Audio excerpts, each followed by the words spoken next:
أعوذ بالله من الشيطان الرجيم. بسم الله الرحمن الرحيم. وما أبرئ نفسي إن النفس لأمارة بالسوء إلا ما رحم ربي إن ربي غفور رحيم. وقال الملك ائتوني به أستخلصه لنفسي فلما كلمه قال إنك اليوم لدينا مكين أمين. قال اجعلني على خزائن الأرض إني حفيظ عليم. وكذلك مكنا ليوسف في الأرض يتبوأ منها حيث يشاء نصيب برحمتنا من نشاء ولا نضيع أجر المحسنين. ولأجر الآخرة خير للذين آمنوا وكانوا يتقون. وجاء إخوة يوسف فدخلوا عليه فعرفهم وهم له منكرون. ولما جهزهم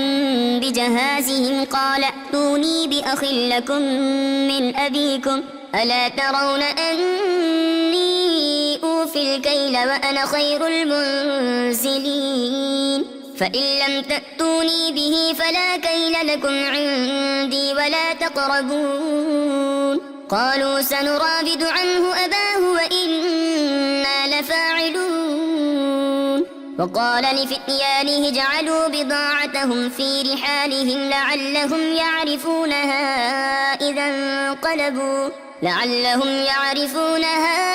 إذا انقلبوا إلى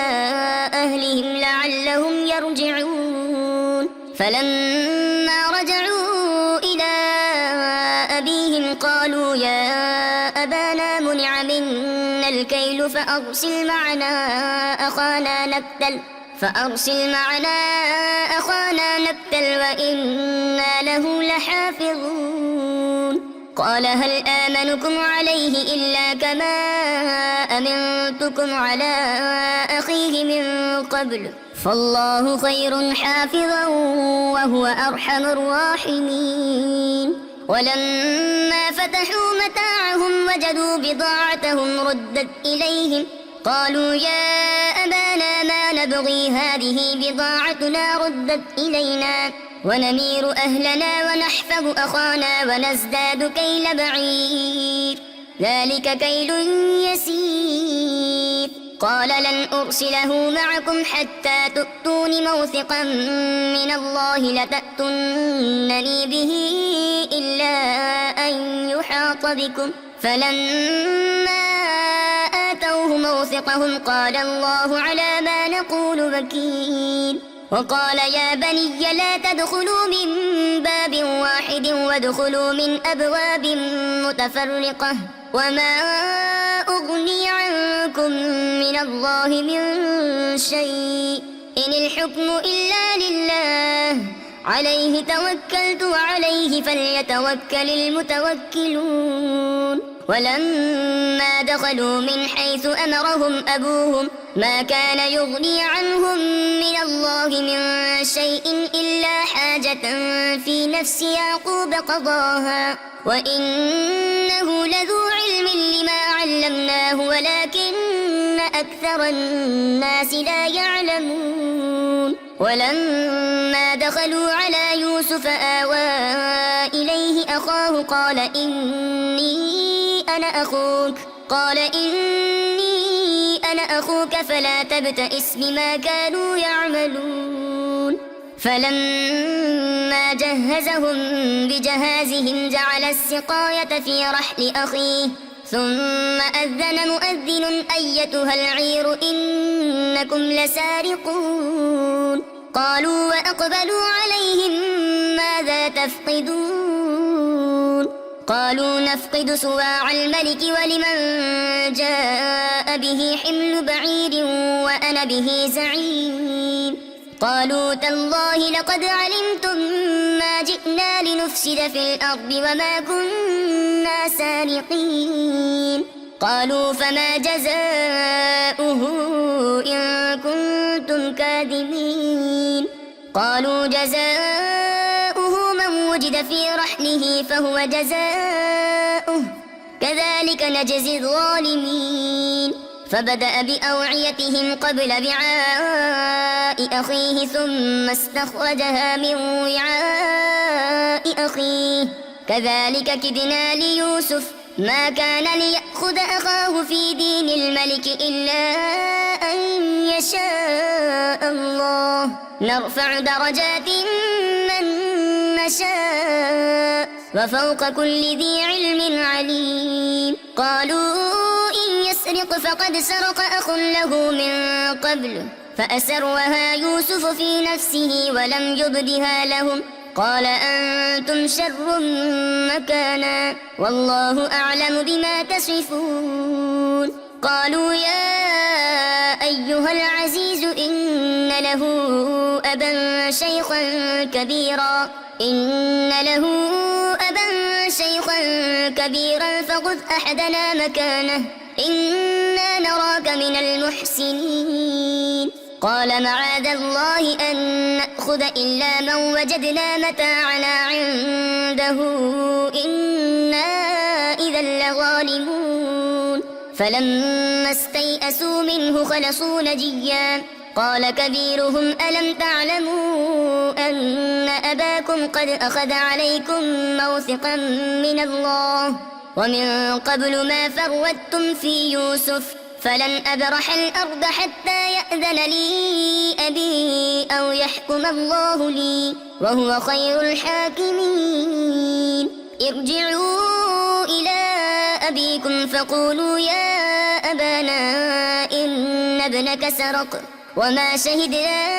إلا بما علمنا وما كنا للغيب حافظين واسأل القرية التي كنا فيها والعير التي أقبلنا فيها وإنا لصادقون قال بل سولت لكم أنفسكم أمرا فصبر جميل عسى الله أن يأتيني بهم جميعا إنه هو العليم الحكيم وتولى عنهم وقال يا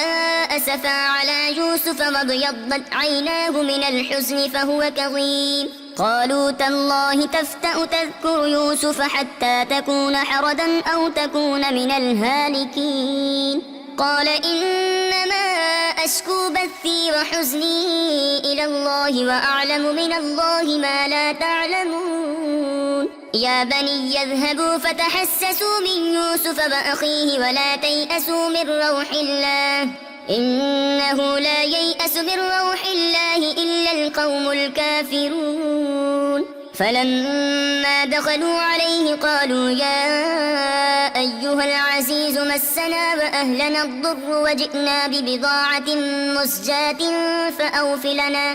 فأوف لنا الكيل وتصدق علينا إن الله يجزي المتصدقين قال هل علمتم ما فعلتم بيوسف وأخيه إذ أنتم جاهلون قالوا أئنك لأنت يوسف قال أنا يوسف وهذا أخي قد من الله علينا إنه من يتق ويصبر فإن الله لا يضيع أجر المحسنين قالوا تالله لقد آثرك الله علينا وإن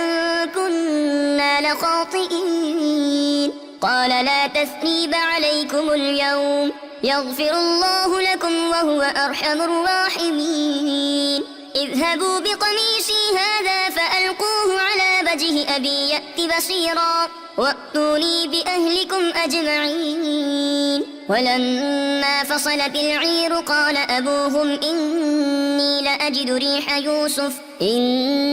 لأجد ريح يوسف لولا أن تفندون قالوا تالله إنك لفي ضلالك القديم فلما أن جاء البشير ألقاه على وجهه فارتد بصيرا قال ألم أقل لكم إني أعلم من الله ما لا تعلمون قالوا يا أبانا فاغفر لنا ذنوبنا إنا كنا خاطئين. قال سوف أستغفر لكم ربي إنه هو الغفور الرحيم. فلما دخلوا على يوسف آوى إليه أبويه وقال ادخلوا مصر إن شاء الله آمنين. ورفع أبويه على العرش وخروا له سجدا وقال يا أبت هذا تأويل رؤياي من قبل قد جعلها ربي حقا وقد أحسن بي إذ أخرجني من السجن وجاء بكم من البدو من بعد أن نزغ الشيطان بيني وبين إخوتي إن ربي لطيف لما يشاء إنه هو العليم الحكيم. رب قد آتيتني من الملك وعلمتني من تأويل الأحاديث فاطر السماوات والأرض أنت وليي في الدنيا والآخرة توفني مسلما وألحقني بالصالحين. ذلك من أنباء الغيب نوحيه إليك وما كنت لديهم إذ أجمعوا أمرهم وهم يمكرون وما أكثر الناس ولو حرصت بمؤمنين وما تسألهم عليه من أجر إن هو إلا ذكر للعالمين. وكأي من آية في السماوات والأرض يمرون عليها وهم عنها معرضون وما يؤمن أكثرهم بالله إلا وهم مشركون. أفأمنوا أن تأتيهم غاشية من عذاب الله أو تأتيهم الساعة بغتة وهم لا يشعرون. قل هذه سبيلي أدعو إلى الله على بصيرة أنا ومن اتبعني وسبحان الله وما أنا من المشركين. وما أرسلنا من قبلك إلا رجالا نوحي إليهم من أهل القرى أفلم يسيروا في الأرض فينظروا كيف كان عاقبة الذين من قبلهم ولدار الآخرة خير للذين اتقوا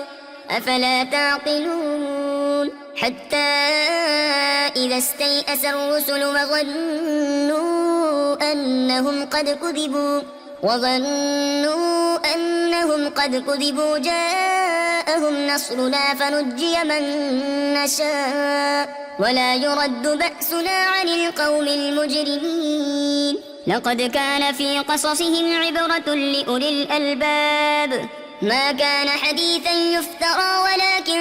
تصديق الذي بين يديه وتفصيل كل شيء وهدى ورحمة لقوم يؤمنون. بسم الله الرحمن الرحيم. ألف لام ميم را تلك آيات الكتاب والذي أنزل إليك من ربك الحق ولكن أكثر الناس لا يؤمنون. الله الذي رفع السماوات بغير عمد ترونها ثم استوى على العرش وسخر الشمس والقمر كل يجري لأجل مسمى يدبر الأمر يفصل الآيات لعلكم بلقاء ربكم توقنون. وهو الذي مد الأرض وجعل فيها رواسي وأنهارا ومن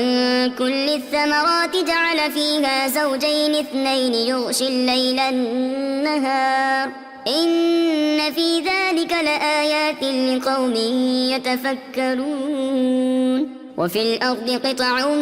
متجاورات وجنات من أعناب وزرع ونخيل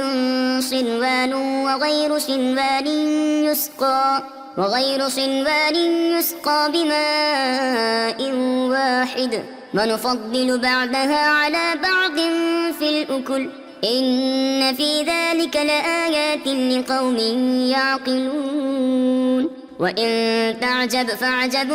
قولهم أإذا كنا ترابا أإنا لفي خلق جديد أولئك الذين كفروا بربهم وأولئك الأغلال في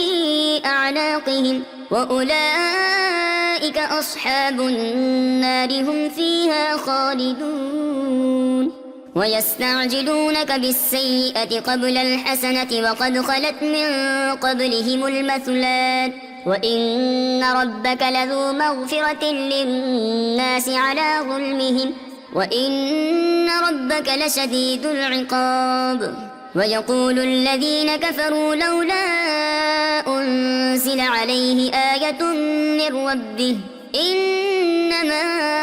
أنت منذر ولكل قوم هاد الله يعلم ما تحمل كل أنثى وما تغيض الأرحام وما تزداد وكل شيء عنده بمقدار عالم الغيب والشهادة الكبير المتعال سواء منكم من أسر القول ومن جهر به ومن هو مستخف بالليل وسارب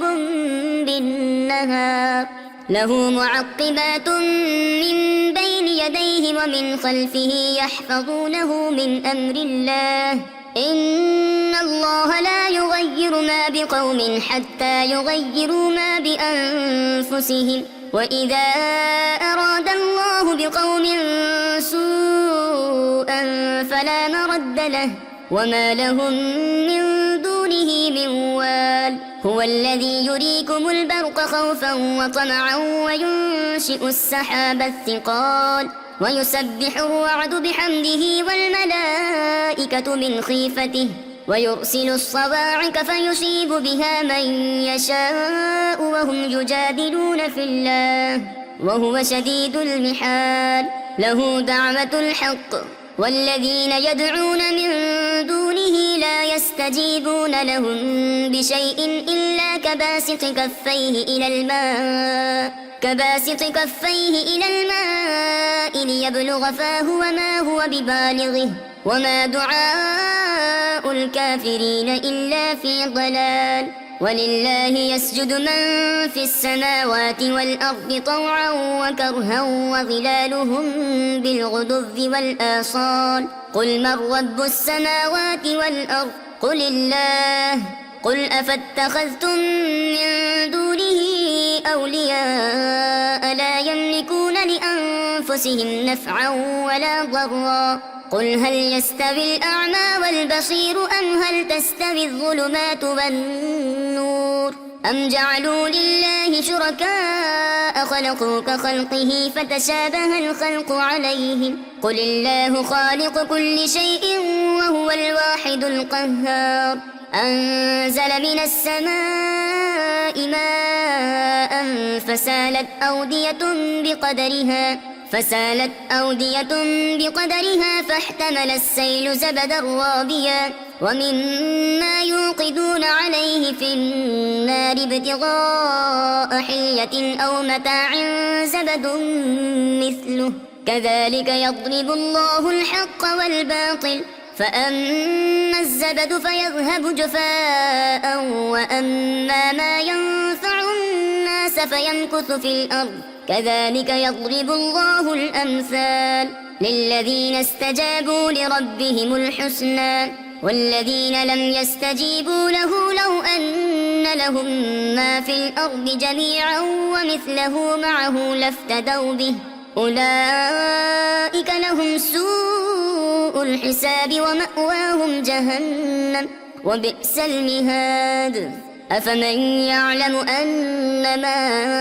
أنزل إليك من ربك الحق كمن هو أعمى إنما يتذكر أولو الألباب الذين يوفون بعهد الله ولا ينقضون الميثاق والذين يصلون ما أمر الله به أن يوصل ويخشون ربهم ويخافون سوء الحساب والذين صبروا ابتغاء وجه ربهم وأقاموا الصلاة وأنفقوا مما رزقناهم سرا وعلانية ويدرؤون بالحسنة السيئة أولئك لهم عقبى الدار جنات عدن يدخلونها ومن صلح من آبائهم وأزواجهم وذرياتهم والملائكة يدخلون عليهم من كل باب سلام عليكم بما صبرتم فنعم عقبى الدار والذين ينقضون عهد الله من بعد ميثاقه ويقطعون ما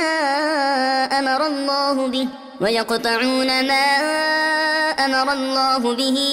أن يوصل ويفسدون في الأرض أولئك لهم اللعنة ولهم سوء الدار الله يبسط الرزق لمن يشاء ويقدر وفرحوا بالحياة الدنيا وما الحياة الدنيا في الآخرة إلا متاع ويقول الذين كفروا لولا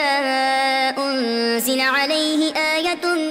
من ربه قل إن الله يضل من يشاء ويهدي إليه من أناب الذين آمنوا وتطمئن قلوبهم بذكر الله ألا بذكر الله تطمئن القلوب الذين آمنوا وعملوا الصالحات طوبى لهم وحسن مآب كذلك أرسلناك في أمة قد خلت من قبلها لتتلو عليهم الذي أوحينا إليك وهم يكفرون بالرحمن قل هو ربي لا إله إلا هو عليه توكلت وإليه متاب ولو أن قرآنا سيرت به الجبال أو قطعت به الأرض أو كلم به الموتى بل لله الأمر جميعا أفلم ييأس الذين آمنوا أن لو يشاء الله لهدى الناس جميعا ولا يزال الذين كفروا تصيبهم بما صنعوا قارعة أو تحل قريبا من دارهم حتى يأتي وعد الله إن الله لا يخلف الميعاد ولقد استهزئ برسل من قبلك فأمليت للذين كفروا ثم أخذتهم فكيف كان عقاب أفمن هو قائم على كل نفس بما كسبت وجعلوا لله شركاء قل سموهم أم تنبئونه بما لا يعلم في الأرض أم بظاهر من القول بل زين للذين كفروا مكرهم وصدوا عن السبيل ومن يضلل الله فما له من هاد لهم عذاب في الحياة الدنيا ولعذاب الآخرة أشق وما لهم من الله من واق مثل الجنة التي وعد المتقون تجري من تحتها الأنهار أكلها دائم وظلها تلك عقبى الذين اتقوا وعقبى الكافرين النار والذين آتيناهم الكتاب يفرحون بما أنزل إليك ومن الأحزاب من ينكر بعضه قل إنما أمرت أن أعبد الله ولا أشرك به إليه أدعو وإليه مآب وكذلك أنزلناه حكما عربيا ولئن اتبعت أهواءهم بعدما جاءك من العلم ما لك من الله من ولي ولا واق ولقد أرسلنا رسلا من قبلك وجعلنا لهم أزواجا وذرية وما كان لرسول أن يأتي بآية إلا بإذن الله لكل أجل كتاب يمحو الله ما يشاء ويثبت وعنده أم الكتاب وإما نرينك بعض الذي نعدهم أو نتوفينك فإنما عليك البلاغ وعلينا الحساب. أولم يروا أنا نأتي الأرض ننقصها من أطرافها والله يحكم لا معقب لحكمه وهو سريع الحساب. وقد مكر الذين من قبلهم فلله المكر جميعا يعلم ما تكسب كل نفس وسيعلم الكفار لمن عقبى الدار. ويقول الذين كفروا لست مرسلا قل كفى بالله شهيدا بيني وبينكم ومن عنده علم الكتاب. بسم الله الرحمن الرحيم. ألف لام را كتاب أنزلناه إليك لتخرج الناس من الظلمات إلى النور بإذن ربهم إلى صراط العزيز الحميد. إلى صراط العزيز الحميد الله الذي له ما في السماوات وما في الأرض وويل للكافرين من عذاب شديد. الذين يستحبون الحياة الدنيا على الآخرة ويصدون عن سبيل الله ويبغونها عوجا أولئك في ضلال بعيد. وما أرسلنا من رسول إلا بلسان قومه ليبين لهم فيضل الله من يشاء ويهدي من يشاء وهو العزيز الحكيم. ولقد أرسلنا موسى بآياتنا أن أخرج قومك من الظلمات إلى النور وذكرهم بأيام الله إن في ذلك لآيات لكل صبار شكور. وإذ قال موسى لقومه اذكروا نعمة الله عليكم إذ أنجاكم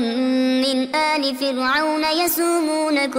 يسومونكم سوء العذاب ويذبحون أبناءكم ويستحيون نساءكم وفي ذلكم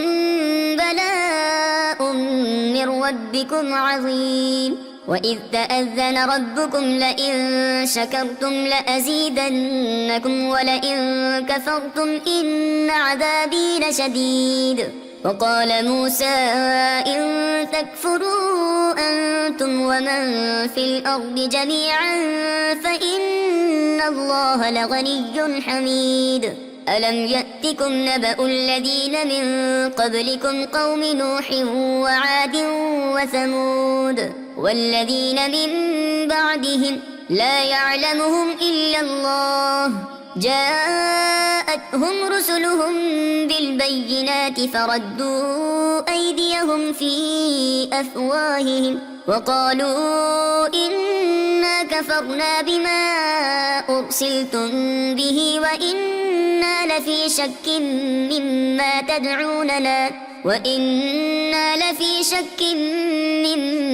تدعوننا إليه مريب. قالت رسلهم أفي الله شك فاطر السماوات والأرض يدعوكم ليغفر لكم من ذنوبكم ويؤخركم إلى أجل مسمى قالوا إن أنتم إلا بشر مثلنا تريدون أن تصدونا عما كان يعبد آباؤنا فأتونا بسلطان مبين. قالت لهم رسلهم إن نحن إلا بشر مثلكم ولكن الله يمن على من يشاء من عباده وما كان لنا أن نأتيكم بسلطان إلا بإذن الله وعلى الله فليتوكل المؤمنون. وما لنا ألا نتوكل على الله وقد هدانا سبلنا ولنصبرن على ما آذيتمونا وعلى الله فليتوكل المتوكلون. وقال الذين كفروا لرسلهم لنخرجنكم من أرضنا أو لتعودن في ملتنا فأوحى إليهم ربهم لنهلكن الظالمين ولنسكننكم الأرض من بعدهم ذلك لمن خاف مقامي وخاف وعيد واستفتحوا وخاب كل جبار عنيد من ورائه جهنم ويسقى من ماء صديد يتجرعه ولا يكاد يسيغه ويأتيه الموت من كل مكان وما هو بميت ومن ورائه عذاب غليظ مثل الذين كفروا بربهم أعمالهم كرماد اشتدت به الريح في يوم عاصف لا يقدرون مما كسبوا على شيء ذلك هو الضلال البعيد ألم تر أن الله خلق السماوات والأرض بالحق إن يشأ يذهبكم ويأتي بخلق جديد وما ذلك على الله بعزيز وبرزوا لله جميعا فقال الضعفاء للذين استكبروا إنا كنا لكم تبعا فهل أنتم مغنون عنا من عذاب الله من شيء قالوا لو هدانا الله لهديناكم سواء علينا أجزعنا أم صبرنا ما لنا من محيص وقال الشيطان لما قضي الأمر إن الله وعدكم وعد الحق ووعدتكم فأخلفتكم وما كان لي عليكم من سلطان إلا أن دعوتكم فاستجبتم لي فلا تلوموني ولوموا أنفسكم ما أنا بمصرخكم وما أنتم بمصرخي إني كفرت بما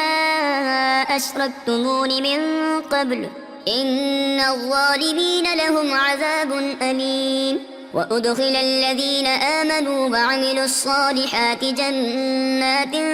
تجري من تحتها الأنهار خالدين فيها بإذن ربهم تحيتهم فيها سلام ألم تر كيف ضرب الله مثلا كلمة طيبة كشجرة طيبة أصلها ثابت وفرعها في السماء تؤتي أكلها كل حين بإذن ربها ويضرب الله الأمثال للناس لعلهم يتذكرون ومثل كلمة خبيثة كشجرة خبيثة اجتثت من فوق الأرض ما لها من قرار يثبت الله الذين آمنوا بالقول الثابت في الحياة الدنيا وفي الآخرة ويضل الله الظالمين ويفعل الله ما يشاء ألم تر إلى الذين بدلوا نعمة الله كفرا وأحلوا قومهم دار البوار جهنم يصلونها وبئس القرار وجعلوا لله أندادا ليضلوا عن سبيله قل تمتعوا فإن مصيركم إلى النار قل لعبادي الذين آمنوا يقيموا الصلاة وينفقوا مما رزقناهم سرا وعلانية من قبل أن يأتي يوم لا بيع فيه ولا خلال الله الذي خلق السماوات والأرض وأنزل من السماء ماء فأخرج به من الثمرات رزقا لكم وسخر لكم الفلك لتجري في البحر بأمره وسخر لكم الأنهار وسخر لكم الشمس والقمر دائبين وسخر لكم الليل والنهار وآتاكم من كل ما سألتموه وإن تعدوا نعمة الله لا تحصوها إن الإنسان لظلوم كفار وإذ قال إبراهيم رب اجعل هذا البلد آمنا واجنبني وبني أن نعبد الأصنام رب إنهن أضللن كثيرا من الناس فمن تبعني فإنه مني ومن عصاني فإنك غفور رحيم ربنا إني أسكنت من ذريتي بواد غير ذي زرع عند بيتك المحرم ربنا ليقيموا الصلاة فاجعل أفئدة من الناس تهوي إليهم وارزقهم من الثمرات لعلهم يشكرون ربنا إنك تعلم ما نخفي وما نعلن وما يخفى على الله من شيء في الأرض ولا في السماء الحمد لله الذي وهب لي على الكبر إسماعيل وإسحاق إن ربي لسميع الدعاء رب اجعل لي مقيم الصلاة ومن ذريتي ربنا وتقبل دعاء ربنا اغفر لي ولوالدي وللمؤمنين يوم يقوم الحساب ولا تحسبن الله غافلا عما يعمل الظالمون إنما يؤخرهم ليوم تشخص فيه الأبصار مهطعين مقنعي رؤوسهم لا يرتد إليهم طرفهم وأفئدتهم هواء وأنذر الناس يوم يأتيهم العذاب فيقول الذين ظلموا ربنا أخذنا إلى أجل قريب نجب دعوتك ونتبع الرسل أولم تكونوا أقسمتم من قبل ما لكم من زوال وسكنتم في مساكن الذين ظلموا أنفسهم وتبين لكم كيف فعلنا بهم وضربنا لكم الأمثال وقد مكروا مكرهم وعند الله مكرهم وإن كان مكرهم لتزول منه الجبال فلا تحسبن الله مخلف وعده رسله إن الله عزيز ذو انتقام يوم تبدل الأرض غير الأرض والسماوات وبرزوا لله الواحد القهار وترى المجرمين يومئذ مقرنين في الأصفاد سرابيلهم من قطران وتغشى وجوههم النار ليجزي الله كل نفس ما كسبت إن الله سريع الحساب هذا بلاغ للناس ولينذروا به وليعلموا أنما هو إله واحد وليذكر أولو الألباب بسم الله الرحمن الرحيم ألف لام را تلك آيات الكتاب وقرآن مبين صدق الله العظيم